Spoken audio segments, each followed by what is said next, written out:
لاحظوا إخواني سرعة التيار الساحب، التيار المائي الخطير، الكورو، الواد، الساقية، البيار، كل كيفاش كيسميوها.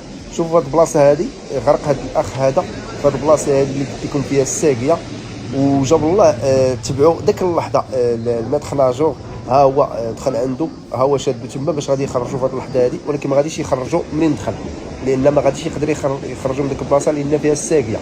شوفوا على ديكور غادي يوقع عليه هنا. عاوتاني هو جا المدخل ناجور الثاني باش يعاونوا معاه، ها هو دار ليه لافخيت باش يبقى مهزوز، وغادي يخرجوه من مكان اخر باش تعرفوا هنا السرعه ديال التيار خطير. شوف الروتور ديال الماء في هذه اللحظه هذه، شوفوا الروتور ديال الماء كيفاش كيرجع.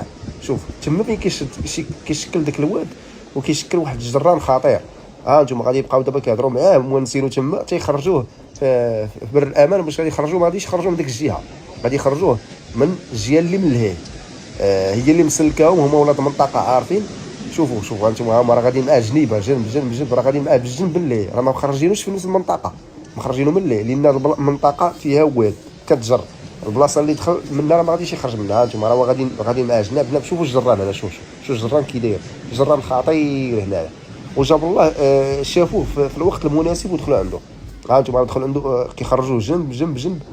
ها في هذه اللحظه غادي تجي واحد الموجه هي اللي غادي تعاونهم باش يخرجوا. ها انتم هاد الموجه هذه هي اللي عاونتهم باش غادي يخرجوا في بر الامان. انتم عنده الزهر لان هذا المكان خطير، وهذا المكان غالبا غادي يكونوا معلقين رايه حمراء ديال خطر ممنوع السباحه.